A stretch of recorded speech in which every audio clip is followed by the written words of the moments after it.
Okay, so we're just going to walk through some of the Google Analytics settings that I like to look with. So I've set us back to May 1st through July, just so we can have a couple of months of data. And you can see here we've kind of been steady trending. Looks like there was a big spike in July, which is great, which means I'm guessing there was probably, community events or different things going on, and people were looking for information, so that's why that ramped up a bit. So I have it set to day right now so we can see more detailed up and down trends in the data. But sometimes I like to toggle over to week because then you can see more like consistent along a long time, an average. So overall we have been trending upward. We did have a dip here in May and another kind of slight dip at the end of June. So we want to make sure that we're capitalizing on either whatever was happening around those days, or kind of see what the traffic behaviors were on those specific time frames. Okay, a couple other things I want you to pay attention to here. So we have had 417 users since this website has started recording data. Our overall bounce rate is 64%, which is actually phenomenal for a new website. And all of the data and everything we put into it. So I wouldn't be surprised if this goes down over time.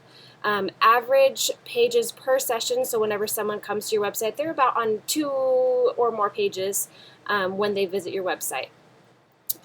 So just a couple of things that we're seeing. Average session is about 2 minutes. So those are all good things. So if we look at a month average, so if we go June to July and just look at this month average, let's go by day. So on a monthly basis, our bounce rate is still 65%, which is all right. Sessions down a little bit to 1 minute 41 seconds. We've had 176 new users in the month and 207 total sessions. So that's how many people actually visited the website, new and old users. Let's see, if they're looking at about different page views, so 446. That's another good metric to start paying attention to. About 2 or more pages per session again. So yeah, new versus returning, a lot of new people, a few people returning, but the overall trend is what you kind of want to pay attention to here. So the rest of these are really cool. The real time is awesome as well, but the ones that I really like to look at are acquisition right here. And let's just go to overview so we can see an overview. This just tells us where we're getting people. So direct traffic and organic search, so we're showing up in search engines, that's always good. And if we look at all traffic and go to source and medium, this is my favorite report. It's a lot more drilled down and shows us where they're coming from and which search engines they're using. So it looks like people are going directly to your website, about 94 of the users in the month, right? Because we're still using our June 1st to July 1st metrics. So if we wanted to set it back to the 1st of May and get some more data. There we go. So now we have 191 that are direct.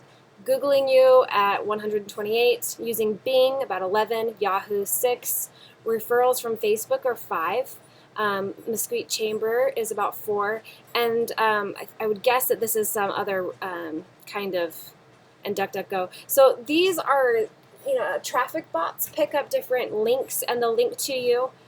Some of them are genuine and some of them are bot driven. So you'll just want to watch the ones that you don't know anything about and just kind of make sure that there isn't anything weird there. So this is a good report here. It shows you exactly how people are getting to you. Referrals, I like to look at sometimes just to see if there's anything else that's jumping out at me. Facebook looks good. Mesquite Chamber, kind of predictable, right? Some of the ones that we would think they would come from. And then a couple of these other ones, like I said, they're kind of bot driven. I've noticed like Dogpile and some of these other ones might be linking to you, but like I said, might be bot driven as well. Okay, so audience is where we got our basic information about how many people were visiting, bounce rate, that kind of stuff. Acquisition and source medium or referrals shows us where they're coming from. Now I like to look in the behavior and go on a, let's see, maybe like a behavior flow, so I can see what page they're entering and then what pages they're going to next. So most people enter your page on the home page, and then the next most popular page is the home page. So if they don't enter in on the home page, they go to your home page next. Some other things they're doing are they're going to a report, they're looking at your staff, looking like another PDF of some sort. and this one is 28 more pages, so other pages. Okay, first interaction, board staff page, properties page, business page, contact, our services, and 12 others. And so this just kind of gives you a content drill down on which ones they're trying to access the most. And then if you go over here to site content, we can see all pages. You can see, by these specific ones, but these will just show you all of them. And you can kind of see in order of popularity which pages they're landing on, how many page views they're getting, average time on those pages, and the bounce rate for each individual page. So it looks like this one had 100% bounce rate, this community one. So we need to get some content on there that's a little bit more engaging. Also with business page, it looks like that's kind of high. This file, we want to make sure that that's something they really want, and they're not just clicking on it and then backtracking immediately. So some things to help with bounce rate, videos are always good, and then just really meaty content, something that people really want to learn more about. So yeah, those are the 3 places that I really pay attention to, and then within each of those sections, there's different things you can look at. Like this landing page one is kind of cool because it shows you what other pages they're landing on first at your website, and then exit pages. These pages are the pages they visit and then immediately leave your website. So just some kind of insights into those. And you can set different goals and different things for the website as well. But that's mainly what I'm looking at when I visit Google Analytics. Sorry for my fast talking. Hopefully that helped.